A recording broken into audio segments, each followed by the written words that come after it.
अभिवादन स्वीकार करिए हरबंश नागोके का। आज जो दिवस पूरे विश्व में मनाया गया वो था अंतर्राष्ट्रीय योग दिवस, जो 27 सितंबर से माननीय प्रधानमंत्री ने 2014 में आरंभ किया। विश्व के अधिकतर देशों में ये दिवस मनाया जा रहा है। ऐसे समय में all India institute medical science Vijaypur कैसे पीछे रह सकता है? यही तो सबसे बड़ी जो करामाती है, सबसे बड़ा बड़प्पन है, वो यहाँ के सर्वा प्रोफेसर डॉक्टर शक्ति गुप्ता को है। कोई भी ऐसी चीज़ होती है आप तक लाने में कभी वो पीछे नहीं रहते हैं। और आज मेरे लिए सौभाग्य की बात है कि एक पीएचडी, एक डॉक्टर जो एक बड़े ही माहिर हैं योगा में, आइए पहले उनका परिचय कराऊं। चूँकि यहाँ एम्स विजयपुर में ये दिवस मनाया गया, उसमें वो एक विशेष भूमिका में थी और विशेष बातें कही है। आइए उन्हीं के मुखार बिंदु से आपको उनका करा था परिचय। डॉक्टर रीमा दादा जी, मज़ा आएगा अपना मुखार बिंदु से अपना परिचय जो है दर्शकों को दें। मैं प्रोफेसर हूँ एम्स दिल्ली में, डिपार्टमेंट ऑफ एनाटमी। तो मैंने एमडी एनाटमी में किया है, पीएचडी जेनेटिक्स में किया है और मैं डॉक्टरेट ऑफ साइंस हूँ योगा में। तो और मैं एम्स के मीडिया स्पोक्स पर्सन भी हूँ और फैकल्टी इंचार्ज हूँ अपने लैब फॉर मॉलिक्यूलर रिप्रोडक्शन और जेनेटिक्स की एम्स दिल्ली में। डॉक्टर रीमा दादा, अब अक्सर देखा गया है, हम अगर बात करें, बड़े बड़े योग गुरु जो हैं वो बड़े बड़े नेताओं को सिखाते रहे हैं और भी बहुत से योग गुरु हैं, मगर एक नया इतिहास आप सब ने बनाया है। जो साइंस विभाग से हैं वो एक नई चीज़ें लेके आ रहे हैं जो शरीर के लिए हैं, और उसमें आपसे अनुभव लेके दर्शकों को देना चाहूँगा कि ये योग क्या है। योग एक प्रोफाउंड साइंस एंड टेक्नोलॉजी है। ये भारत का सबसे बड़ा गिफ्ट है टू द वर्ल्ड। और योग एक आर्ट ऑफ लिविंग है, जैसे कि उसके 8 लेम जैसे यमा, नियमास और आसनास, प्राणायाम और ध्यान। मैं ये हाईलाइट करना चाहती हूँ कि कभी कभी हम ये सोचते हैं कि योग केवल कोई कॉम्प्लिकेटेड आसनास हैं, परंतु ये आपको बताना चाहती हूँ कि आसनास हमें इसलिए चाहिए, डेफिनेटली वो हमारी flexibility, range of motion, fitness बढ़ाता है, परंतु ये आसनास का मेन एम ये है कि हमारी बॉडी इतनी परफेक्ट अलाइनमेंट में आ जाए कि हम ब्रीद इफेक्टिवली कर पाएँ, जिसको हम प्राणायाम कहते हैं। और ये रेगुलेटेड ब्रीदिंग प्रैक्टिसेस जब हम सही तरीके से करते हैं तो फिर हम देखते हैं हमें ऑटोमेटिकली एक स्टेट ऑफ ध्यान पे पहुंचते हैं।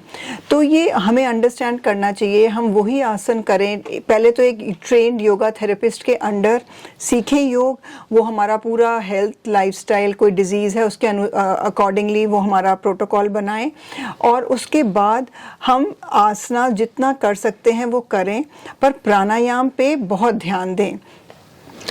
डॉक्टर रीमा दादा, आज जो आपने पूरे ठसाठस भरे हुए हाल में आपने चीज़ें बताई, बहुतों के लिए आश्चर्यजनक थी पर सत्य थी, मगर वो पहली बार सामने आया है। खास करके जो आपने योगा का, जीन्स के ऊपर योगा का क्या रोल है, आपने उसमें महत्वपूर्ण जानकारियाँ दी। और मैंने हाल में तब चारों तरफ नज़र दौड़ाई तो डॉक्टर्स, पैरामेडिकल स्टाफ भी काफ़ी आश्चर्यचकित थे कि इसमें जीन्स में योगा का क्या रोल है। दर्शक यहाँ भी जानना चाहेंगे। बिल्कुल, हम पिछले 2 दशकों से काम कर रहे हैं कि योग लाइफस्टाइल डिजीज़ेज़ में क्या रोल है उसका। और लाइफस्टाइल डिजीज़ेस चाहे कोई भी हो, चाहे कॉर्नरी आर्टरी डिजीज़ हो, ब्लड प्रेशर हो, फैटी लिवर हो, कैंसर हो, बांझपन हो, जैसे mail factor infertility, unexplained mail factor infertility हो, चाहे पॉलीसिस्टिक ओवेरियन सिंड्रोम हो, इन सब में कई कॉमन फैक्टर्स हैं।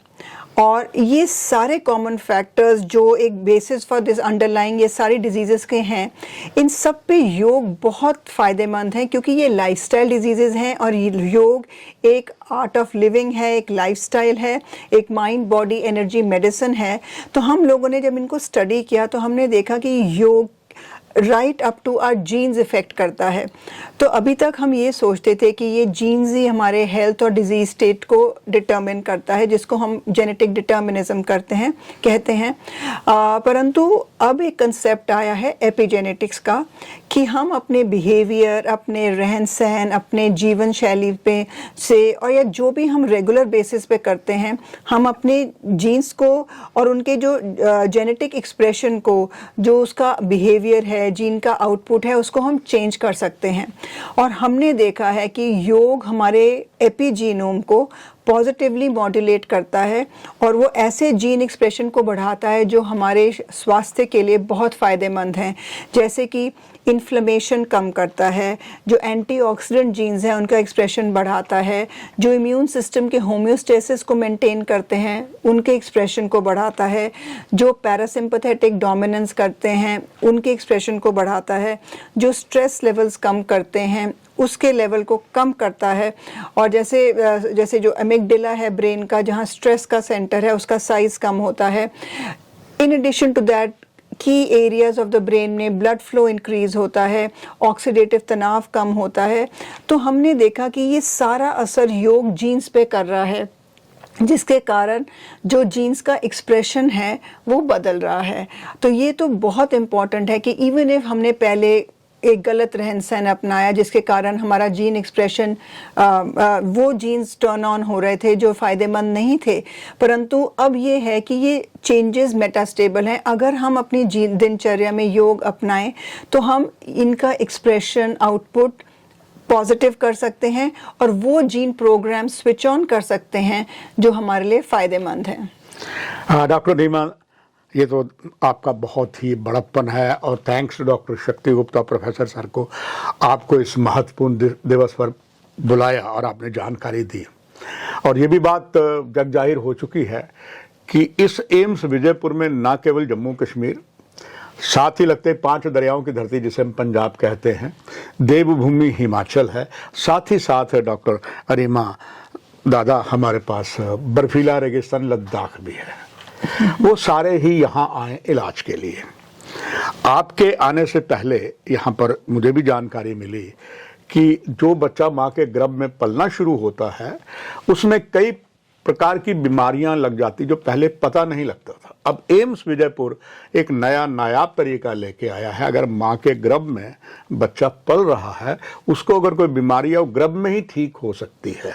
आपसे और नॉलेज देना चाहूँगा दर्शकों के लिए, क्या आने वाले समय में डॉक्टर रीमा दादा ऐसा हो सकेगा जैसे जीन्स पर आप काम कर रहे हैं, ऐसे बच्चे अगर पेट में कोई उन्हें बीमारी है उसका इलाज किया जा रहा उसके माँ के गर्भ में, तो क्या उस माँ के लिए भी कुछ नया योगा या क्या होने की संभावना बन सकती है?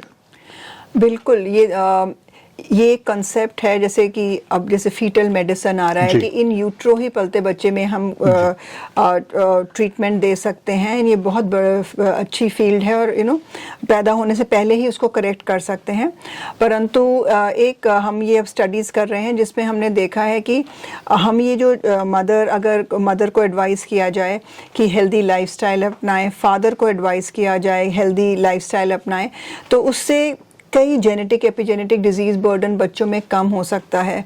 जैसे पहले ये कंसेप्ट था और अभी भी, जैसे मदर में मानसिक तनाव है, जो वो खा पी रहे हैं, उससे बच्चे के डेवलपमेंट में इफ़ेक्ट होता है। पर जो हम स्टडीज़ कर रहे हैं, हमने फादर का देखा है, जैसे ही फादर में जब स्पर्मेटोजेनेसिस बिगिन होती है 12-13 साल पे, तो जब से जो उनका रहन सहन है, उनका खान पीन है, अगर मानसिक तनाव है, शराब सिगरेट पी रहे हैं, तो वो सारी चीज़ें एक सिग्नेचर, एक मार्क अपने उनके शुक्राणु पे छोड़ता है। और उससे जो माँ के गर्भ में पल रहा बच्चा होता है उसमें बहुत सारे, अगर उनकी जीवन शैली सही नहीं हो, उससे बच्चे के डेवलपमेंट में असर पड़ता है।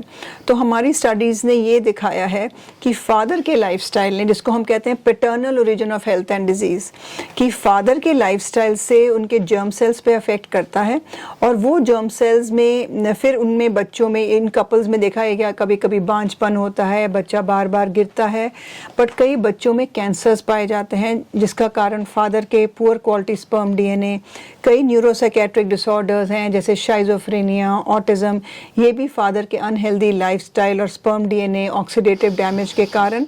और ये प्रॉब्लम और कंपाउंड हो गई है क्योंकि अब लेट एज ऑफ मैरिज हो रही है और बच्चे इवन लेटर कंसीव होते हैं, जिससे कि ये ऑक्सीडेटिव तनाव और ऑक्सीडेटिव डैमेज स्पर्म में बढ़ता जाता है।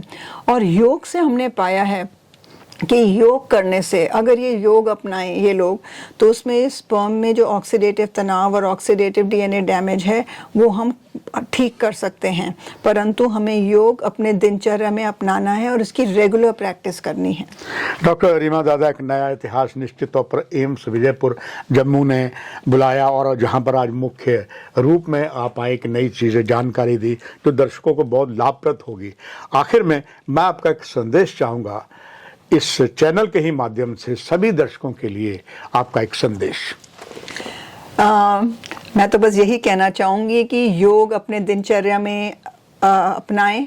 केवल 30 मिनट आसना, प्राणायाम, ध्यान करें और इससे हम एक स्वस्थ भारत की नींव रख सकते हैं, स्वस्थ अर्थ की नींव कर सकते हैं। इस साल का इंटरनेशनल डे ऑफ योगा का थीम ही है वन अर्थ वन हेल्थ।